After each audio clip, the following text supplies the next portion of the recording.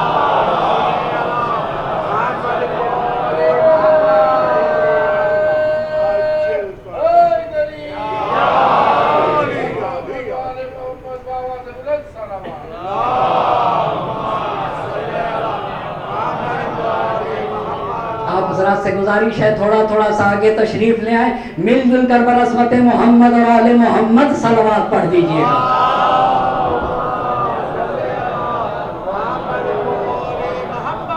ایک اور صلوات پڑھیں برسمت محمد اور آل محمد.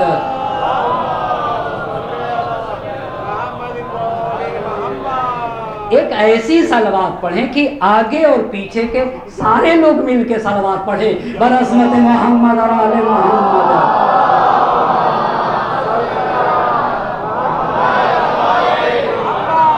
فقر کل قرآن شفاعت کرے گا اور قرآن کی شفاعت اللہ قبول کرے گا, قرآن کی شفاعت کو. مگر سماج اور معاشرہ غفلت میں ہے. قرآن کو ہم مکتب میں ہمارے ٹاٹ بوریا ہے, اور قرآن آپ سے پوچھنا چاہتا ہوں آخر یہ کب سمجھ میں آئے گا کیا قرآن سے بڑی کوئی کتاب ہے؟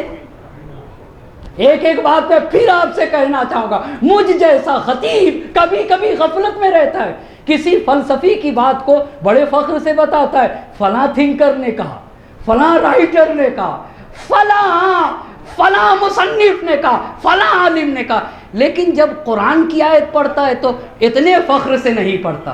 بہت توجہ کریے گا, بہت بڑی بات ہے, بہت بڑی بات. اما ایک تھنکر کیوں جب پڑھتا ہے فلاں تھنکر نے کہا, فلاں رائٹر نے کہا, فلاں مصنف نے کہا, مگر جب مالک کا کلام پڑھتا ہے, جب قرآن پڑھتا ہے, جب آئے قرآن ہی پڑھتا ہے تو وہ افتخار نہیں, وہ جذبہ نہیں, میرے مالک کا رب. کیوں ایسا ہوا؟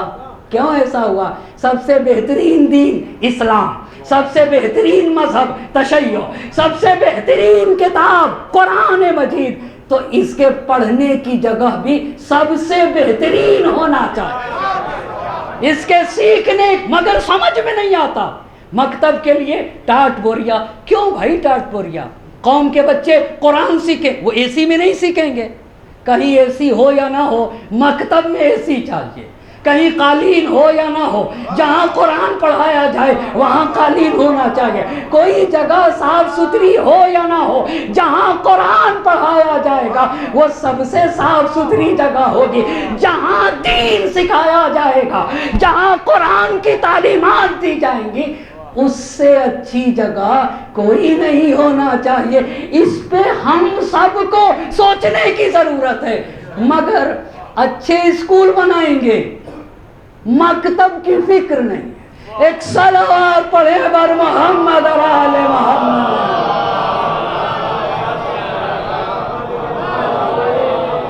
بھائی صاحب ہم معاف کریے گا, میں تو مکتب آل محمد کا ایک طالب علم ہوں, اگر وہ قبول کرے. ہم جب باتیں کہتے ہیں تو لوگوں کو سمجھ میں نہیں آتی ہے, لوگوں کو سمجھ نہیں. آپ کو بتائے ہمارے استاد محترم ہم سے فرماتے گھر میں جتنا قرآن ہے نا, ہر قرآن کو ایک مرتبہ پڑھ لو, ایسا نہ ہو ایسا. مگر ہم نے کیا کیا, قرآن کے احترام میں قرآن کو اتنی اوپر رکھ دیا کہ اب ہاتھ ہی نہیں پہنچ رہا ہے یا نہیں ایسا؟ اما احترام میں اتنی اوپر لے جا کے رکھ دیا کہ وہاں ہاتھ ہی نہ پہنچے. جب ہاتھ نہ پہنچے گا تو قرآن ہاتھ میں لیں گے نہیں, نہ کھولنے کی توفیق ہوگی نہ ہی پڑھنے کی توفیق ہوگی. ایک صلوات پڑھیں بر محمد اور آل محمد.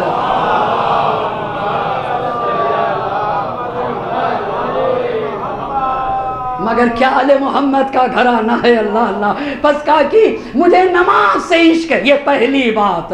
مجھے قرآن مجید کی تلاوت سے عشق ہے. اور سید الشہداء کی یہ حدیث پڑھوں، بشر کا بیان ہے. سید الشہداء سے سوال کیا کیا اگر کوئی قرآن پڑھتا ہے تو اس کا اجر کیا ہے؟ ایک ایک بات پہ توجہ کریے گا. قرآن پڑھنے والے کا اجر کیا ہے؟ تو سید الشہداء نے فرمایا جب ہم قرآن نماز میں پڑھتے ہیں یا نہیں پڑھتے ہیں، سورہ حمد پڑھتے ہیں، دوسرا تو ہر حرف کے بدلے میں ایک ہے ورڈ اور ایک ہے حرف. سمجھ رہے ہیں نا بھائی؟ اے بی سی یہ حرف الفابیٹ ہیں، یہ الف بے جیم دال یہ حرف ہیں. لیکن علی علیہ السلام، حسین یہ کلمہ ہے، یہ ورڈ ہے. اچھا تو امام علی مقام کیا کہتے ہیں کہ اگر نماز میں قرآن پڑھا جائے تو ہر حرف کے بدلے 100 نیکی لکھی جاتی ہے. اللہ اللہ، ہر حرف کے بدلے 100 نیکی. اور اگر نماز کے باہر قرآن پڑھیں تو ہر حرف کے بدلے 10 نیکی لکھی جاتی ہے. اچھا نماز میں پڑھیں تو ہر حرف کلمہ نہیں، ہر حرف کے بدلے 100 نیکی. آپ بتائیے الحمد میں کتنے حرف ہیں؟ 1 الف، 2 لام، 3 ہے، 4 میم، 5 ہم. یعنی صرف کہے الحمد کتنی نیکی لکھ جائیں گے؟ 500. ایک سلوات پڑھیں بر محمد اور آل محمد.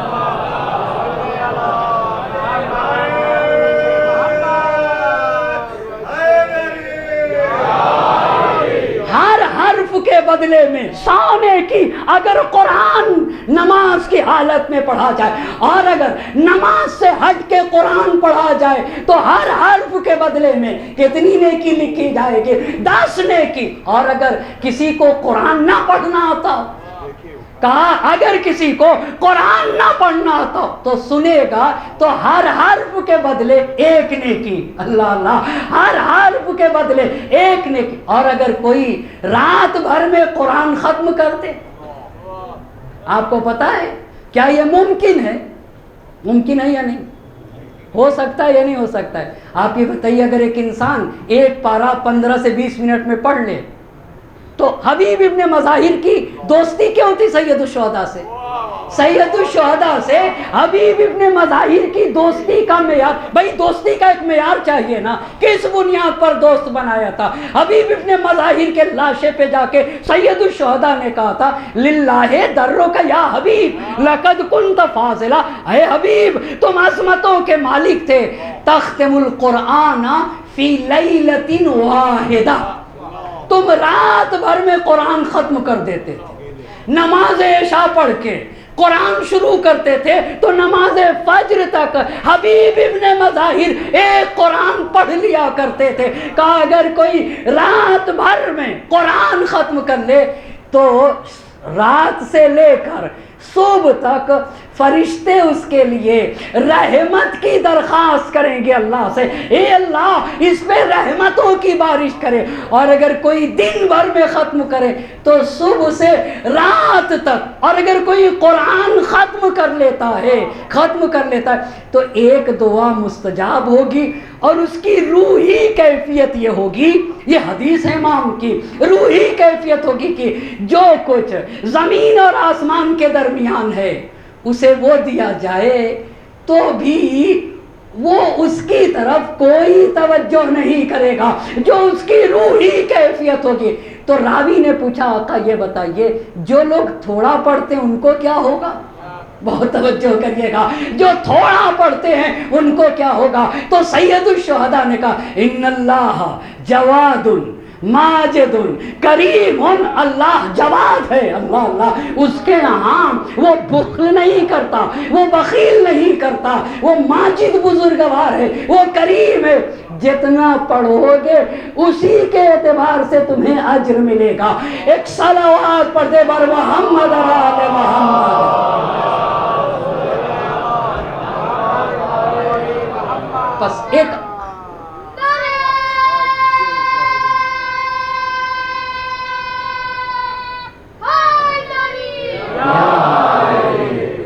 آپ تو جانتے ہی ہیں نا مجلسیں لمبی پڑھتا ہوں، یہ پتہ ہے یا نہیں پتہ ہے؟ جی ہاں مجلسیں لمبی پڑھتا ہوں، اس کے پیچھے ریزن ہے، اس کے پیچھے کیا ہے؟ اس لیے کہ میں عزائے سید الشہداء کو مشن سمجھتا ہوں، یہ تحریک ہے، یہ مشن ہے، اور مشن قربانی چاہتا ہے، اس کے لیے قربانی کی ضرورت ہے، بہت قربانی۔ خون تو خون ہے، خون تو خون ہے، ٹپکے گا تو جام جائے گا، خون کا رنگ بہت مضبوط رنگ ہے دنیا میں، مان خون تو خون ہے، ٹپکے گا تو رنگ لائے گا، اللہ اللہ، خون تو خون ہے، ٹپکے گا تو رنگ لائے گا۔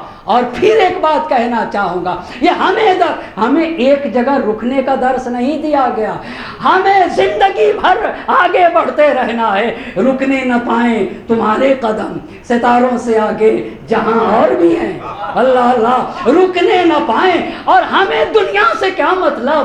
مدرسہ ہے وطن اپنا، یہ درسگاہ ہے، اللہ اللہ، جہاں شجاع، جہاں غیور، جہاں حق پسند لوگوں کی تربیت کی جاتی ہے نا، اس جگہ کو فرش عزا کہا جاتا ہے۔ جو انسانیت کی معراج بن جائے اسے فرش عزا کہا جاتا ہے، جو عبد کو معبود سے ملا دے اسے فرش عزا کہا جاتا ہے۔ عزا کو مستحب کہا جاتا ہے، مگر عزا ایسا مستحب ہے جو واجب کو بچاتا ہے، اللہ اللہ، وہ مستحب جو نماز کو بچا لے، وہ مستحب جو دین کو بچا لے، وہ مستحب جو شریعت کو بچائے، اسے عزائے سید الشہداء کہا جاتا ہے۔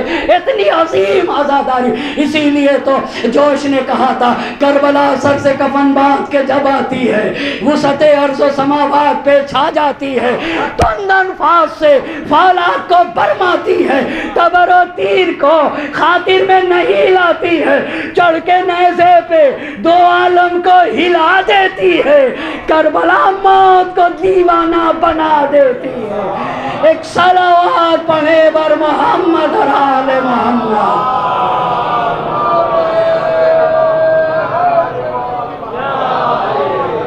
ایک اور بات، صلوات پڑھ دیجئے۔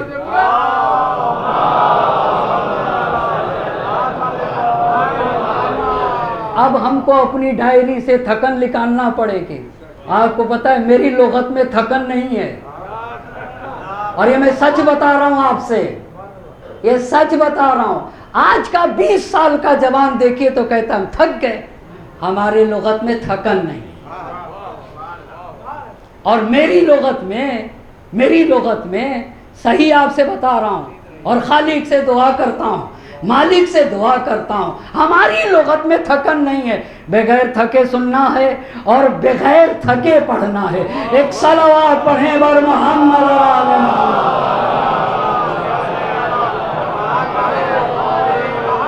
ہمیں دنیا سے کیا مطلب؟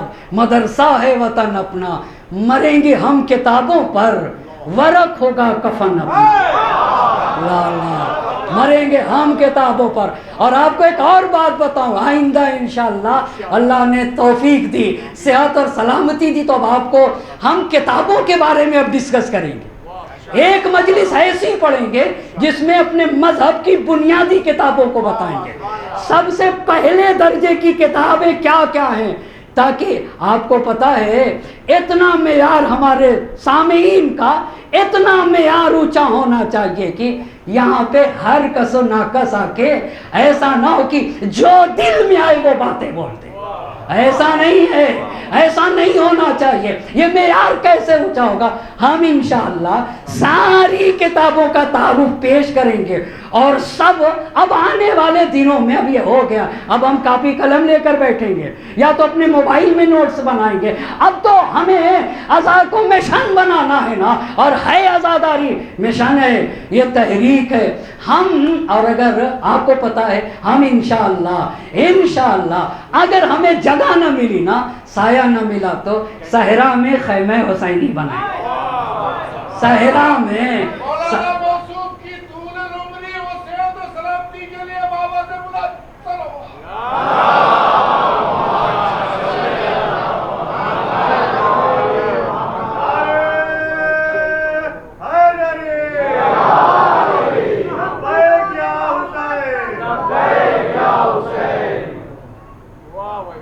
ایک اور صلوات پڑھ دے گا،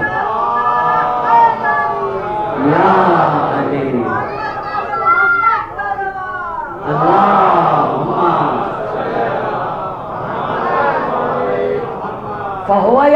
انی احب الصلاۃ.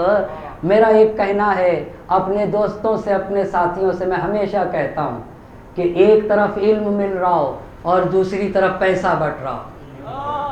ہمیشہ کہتا ہوں ہمیشہ اپنے دوستوں سے, اللہ نے توفیق دی ہے میں کچھ لوگوں کو پڑھاتا ہوں, ان سے کہتا ہوں ایک طرف علم ملے ایک طرف پیسہ, کبھی پیسہ کی طرف نہ جان, چھوڑ دینا مگر میدان علم کو نہ چھوڑنا.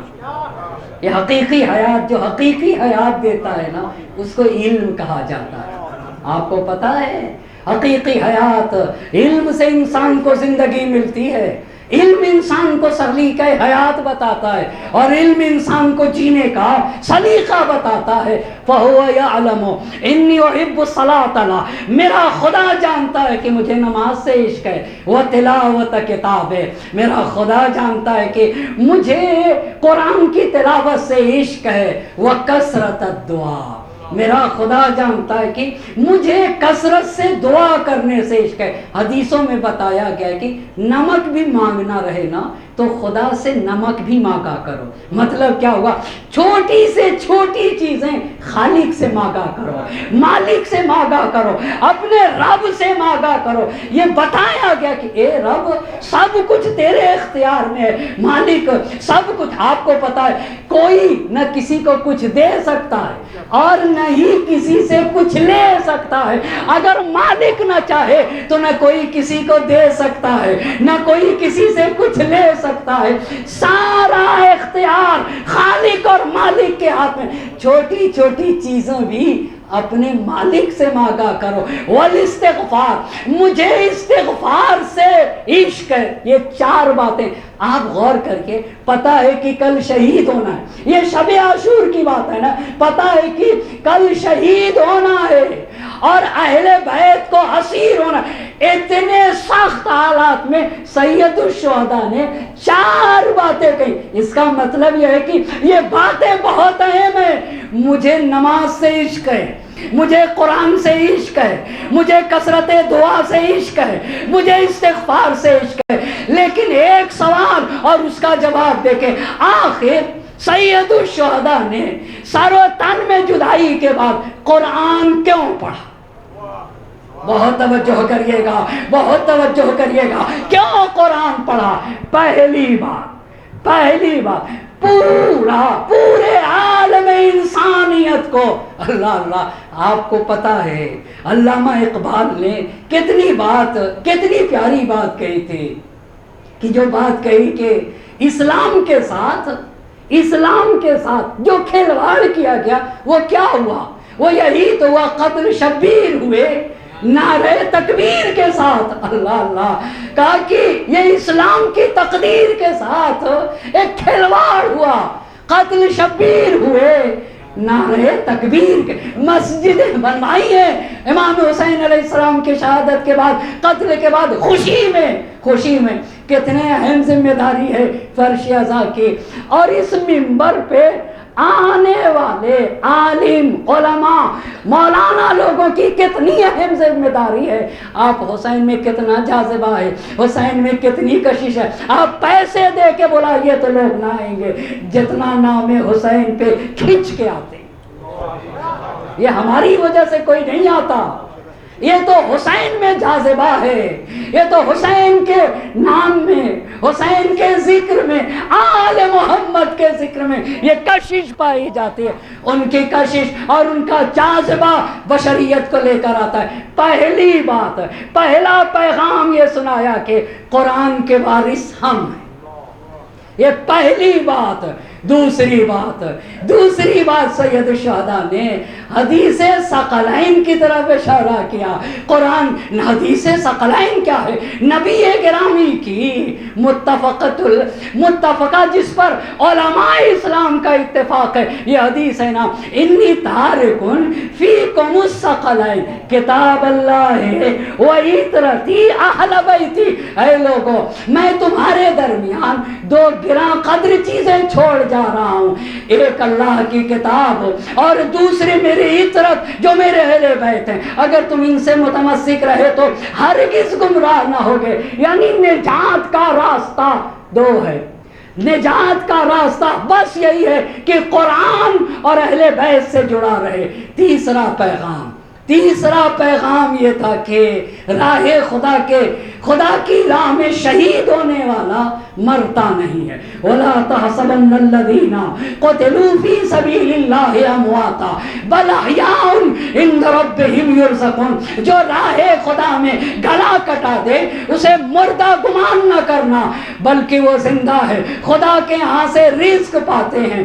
چوتھی بات یہ کہی کہ حق کے اوپر ہم ہیں، اللہ ہمارا مقابلہ باطل سے ہے۔ اور پانچویں بات یہ کہ ہمارا قیام الہی قیام تھا، سر و تن میں جدائی ہونے کے بعد سر نہیں بولتا ہے، اور وہ بھی آئے قرآنی کی تلاوت یہ کہہ کے بتایا ہمارا انقلاب، ہمارا قیام الہی قیام ہے۔ اور چھٹی بات آپ دیکھیں نا، جیتنے والے کا سر بلند ہوتا ہے، کہا یہ سر بلند نہیں ہے، یہ ہماری فتح کا اعلان ہے، یہ ہمارے فتح کی نشانی ہے۔ جب اتنی بات آپ کی خدمت میں عرض کر چکا، بس اب ایک بات ربط مصائب کے لیے مجھے احساس ہے کہ انسان صبح سے شام تک کام کیے ہوتا ہے، مگر مجھے بہت معاف کریے گا، میں اب تمام حضرات کا تہہ دل سے شکریہ ادا کرتا ہوں۔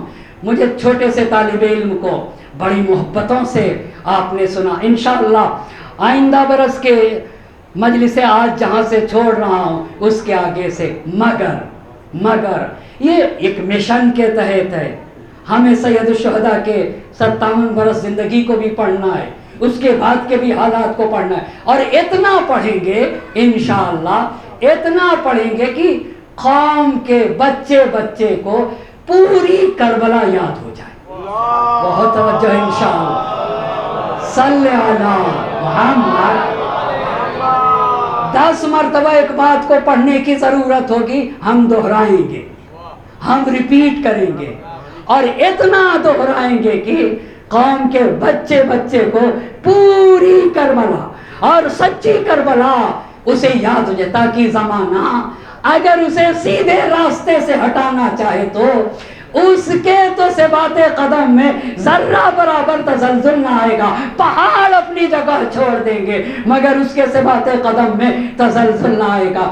جب یہ سب ہو گیا تو اب اسے پھر تاریخ کے سب سے معتبر کتاب سے نقل کر رہا ہوں۔ اب عبید اللہ ابن زیاد نے چاہا کہ اہل حرم کو دمشق بھیجا جائے، اہل حرم کو یزید کے پاس بھیجا جائے۔ یہ سارے ماجرے کے بعد سرحائے شہداء کو کوفے کی گلیوں میں اور تمام قبیلوں میں پھرانے کے بعد یہ ہوا کہ اب انہیں دمشق بھیجا جائے، تو تاریخ نے لکھا ہے کہ سید سجاد کے گلے میں بھاری طوق ہے اور زنجیر ہے، اور سید سجاد کا مجھے بہت معاف کریے گا، خدا کی قسم یہ تاریخی حقیقتوں کو بتانا بہت ضروری ہے۔ یہ ظالم کتنا گرا ہوا تھا، اور یہ باتیں اس لیے کہہ رہا ہوں، ان ساری باتوں کو اپنے ذہنوں میں یاد رکھنے کی ضرورت ہے۔ ہاتھ کو پسے گردن سے باندھا گیا تھا، اور طوق و زنجیر پسے گردن سے، اور تاریخ نے لکھا ہے پورے سفر امام خدا کی حمد کرتے رہے، پورے سفر قرآن کی تلاوت کی ہے، اور پورے سفر میں خدا کی حمد ہے، قرآن کی تلاوت ہے، اور کسی سے بولتے نہیں تھے ہمارے امام، کسی سے، صرف سید الشہداء کے اہل و عیال سے، اہل بیت پیغمبر کے سوا کسی سے گفتگو نہیں کرتے تھے۔ اب جب میرے چوتھے امام سے پوچھا گیا کہ کوفے سے دمشق تک کا راستہ کیسے گزرا تو اسے تاریخ کربلا نے لکھا۔ امام نے کہا کہ مجھے جس اونٹ پہ سوار کیا گیا وہ لاغر تھا، اس کی ہڈیاں نکلی ہوئی تھیں، وہ برہنہ تھا۔ اللہ کیوں یہ کیا گیا تھا؟ تاکہ زیادہ سے زیادہ ایک لاغر اونٹ، ایک ہڈی نکلا ہوا اونٹ، اس کے اوپر کچھ بھی نہیں رکھا تھا، کہا مجھے لاغر اونٹ پہ سوار کیا گیا، برہنہ اونٹ پہ سوار کیا گیا۔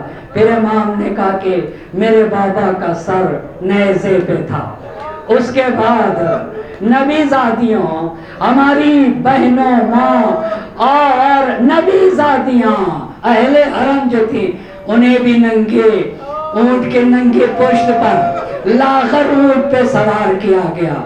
میرے پیچھے ہماری بہنیں، بیٹیاں اور اہل حرم تھے، اور پیچھے ہی بچے، چھوٹے بڑے بچے اونٹ کی ننگی پشت پہ سوار تھے. پھر امام کہتے ہیں کہ ہمارے چاروں طرف نیزہ لیے ہوئے تھے، اجرکم اللہ، نیزہ لیے ہوئے تھے. اور یہ امام معصوم نے اپنی آنکھوں سے جس نے دیکھا ہے، امام معصوم نے کہا ہم میں اگر کوئی ایک قطرہ بھی آنسو بہاتا تھا. اب لوگ پوچھتے ہیں کہ تم روتے کیوں حسین پر؟ لوگ ہم سے پوچھتے ہیں کہ اہل بیت پر تم کیوں روتے ہو؟ ہم ان سے کہیں گے انہیں رونے نہ دیا گیا اس لیے ہم روتے ہیں. اللہ اللہ. میرے چوتھے امام نے کہا کہ اگر ہم میں سے کسی ایک کا ایک قطرہ آنکھ سے آنسو گرتا تھا تو نیزے سے ہمارے سروں کو چوٹ پہنچائی جاتی تھی. اجرکم اللہ. کہا ہمیں ایک قطرہ آنسو گرتا تھا تو نیزے سے ہمارے سر کو چوٹ پہنچائی جاتی تھی. اللہ اللہ. اور کہا جب ہم دمشق میں داخل ہوئے، اذا دخلت دمشق، جب ہم دمشق میں داخل ہوئے تو ایک آواز دینے والوں نے آواز دی. اللہ اللہ. الحمد للہ. ہاؤلائے اسرا البیت الملعون. الحمد للہ. الحمد للہ. ہمارا برتاؤ ہمارے ساتھ ترک و دیلم کی طرح برتاؤ کیا گیا، اور کوفے سے دمشق تک ہر نبی ذاتیوں کو بے پردہ لایا گیا. اسی لیے جب امام کا لٹا ہوا قافلہ مدینے کے باہر پہنچا، امام نے بشیر کو بلایا. اے بشیر، ارے کیا تم شیر کہتے ہو؟ تمہارا باپ شیر کہتا تھا. بشیر نے کہا ہاں.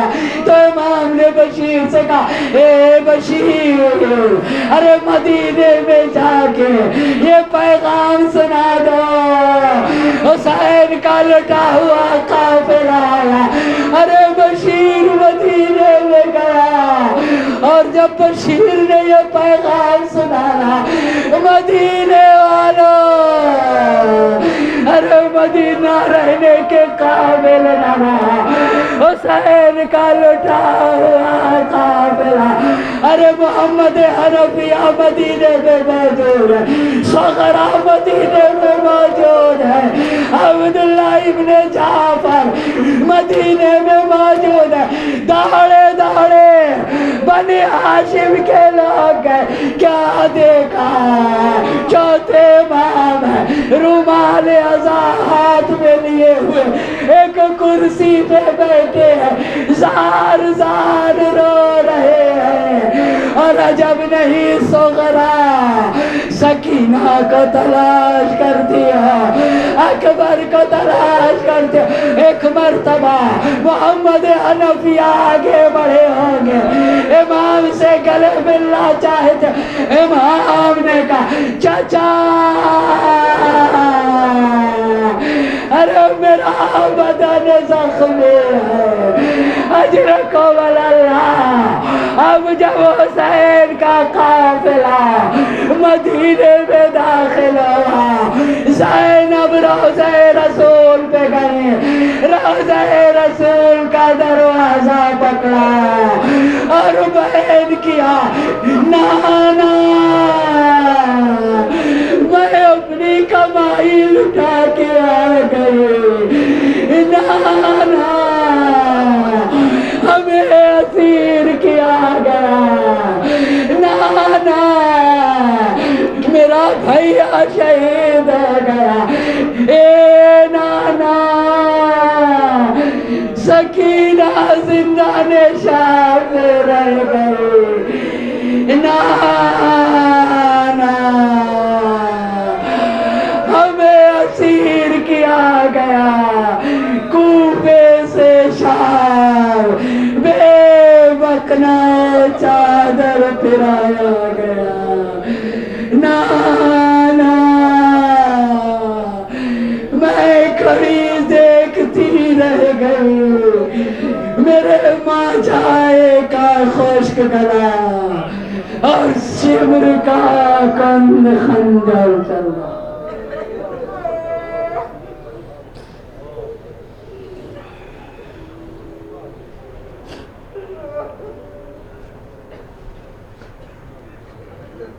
وَسَيَعْلَمُ الَّذِينَ ظَلَمُوا أَيَّ مُنقَلَبٍ يَنقَلِبُونَ إِنَّا لِلَّهِ وَإِنَّا إِلَيْهِ رَاجِعُونَ إِلَٰهِي بِحَقِّ الظَّهْرَاءِ وَأَبِيهَا وَبَعْلِهَا وَبَنِيهَا وَسِرِّ الْمُسْتَوْدَعِ فِيهَا تَسْمَرْتَبَا بِاسْمِكَ یا اللہ یا اللہ یا اللہ یا اللہ یا اللہ یا اللہ یا اللہ